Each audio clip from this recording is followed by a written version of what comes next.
తల్లిదండ్రులు కావాలని మీ కలను సాకారం చేసుకోండి. ఓఎస్ఎస్ ఫర్టిలిటీ వారి తక్కువ ధర సంతానోత్పత్తి చికిత్సతో అపాయింట్మెంట్స్ కొరకు కాల్ చేయండి 7825893604. వరుస విజయాలు ఇచ్చే దర్శకుడిని ఏ హీరో మాత్రం వదులుతారు చెప్పండి.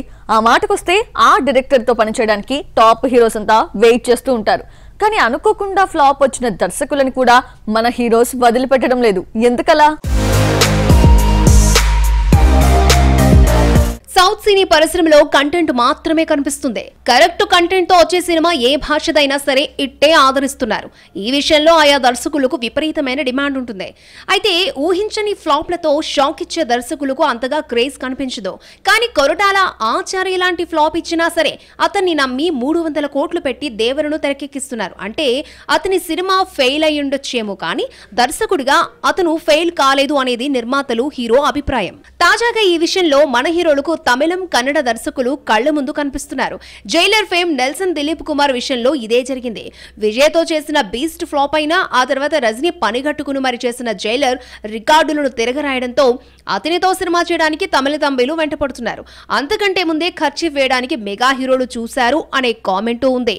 నీల్ తర్వాత సౌత్ లో ఎక్కువ క్రేజ్ ఉన్న డైరెక్టర్స్ లో లోకేష్ కనగరాజ్ కనిపిస్తున్నాడు. ఖైదీ, మాస్టర్, విక్రమ్లతో హ్యాట్రిక్ కొట్టిన ఈ దర్శకుడు లియోతో కోలీవుడ్ వరకు ఓకే అనిపించుకున్నాడు. కానీ ఆ ఫ్లోను కంటిన్యూ చెయ్యలేదు అనే విమర్శలు ఎక్కువగా ఫేస్ చేస్తున్నాడు. అయినప్పటికీ అతనికి ఉన్న డిమాండ్ ఎక్కడా తగ్గలేదు. సౌత్ టాప్ హీరోస్ అంతా లోకేష్ డైరెక్షన్ లో ఒక్కసారి నటిస్తే చాలు అనుకుంటున్నారు. అంటే ఇక్కడ ఓ దర్శకుడు తన స్టైల్ ఆఫ్ మేకింగ్ తో ట్రెండ్ లోకి వెళితే అతని ఫ్లాపులతో సంబంధం లేకుండా ఆదరిస్తారు అనే విషయం మళ్ళీ ప్రూవ్ అయింది. హీరోయిజం మరీ ఇమోషనల్ బాండింగ్ తో నిండిపోతోంది. కొందరు హీరోస్ అమ్మ కోసం గన్ పడితే ఇంకొందరు నాన్న పేరు చెప్పి హింస క్రియేట్ చేస్తున్నారు. తాజాగా ఫ్రెండ్షిప్ కోసం వైల్డ్ హీరోయిజాన్ని పాయింట్ బ్లాంక్ లో పెట్టి చూపిస్తున్న హీరోస్ తయారయ్యారు. దర్శకులంతా ఈ ఇమోషనల్ బాండింగ్ స్టోరీస్ తో ఎందుకు ఇంతలా కనెక్ట్ అవుతున్నారు? ప్రేక్షకులకు సినిమాను చేరువ చేయడంలో ఎన్ని ఫార్ములాస్ ఉన్నాయో అన్నింటినీ దర్శకులు వాడేశారు. ఇంకా సేలబుల్ అయ్యే ఎలిమెంట్స్ లో ఎమోషనల్ బాండింగ్ ఒకటి.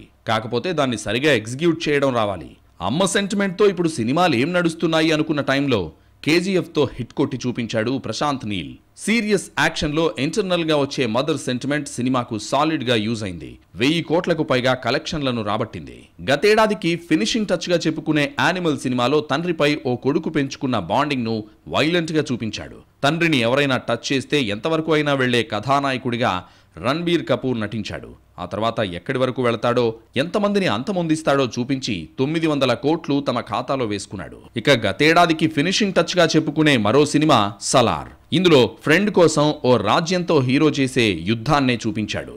ఈ సినిమా దర్శకులు ప్రశాంత్ నీల్ కేజీఎఫ్ లో తల్లి సెంటిమెంట్ తో గట్టెక్కితే, సలార్ తో ఫ్రెండ్ కోసం కథానాయకుడిని కథన రంగంలోకి దూకించి పనిలో పనిగా అమ్మ మాటను జవదాటని కొడుకుగా చూపించి 2 రకాలుగా కలెక్షన్ వండర్ సృష్టించాడు. ఇక్కడ ఏ దర్శకుడిని టచ్ చేసినా ఈ మధ్య బాండింగ్ స్టోరీస్ తో యాక్షన్ ప్యాక్లను రన్ చేయడమే పనిగా పెట్టుకున్నారు.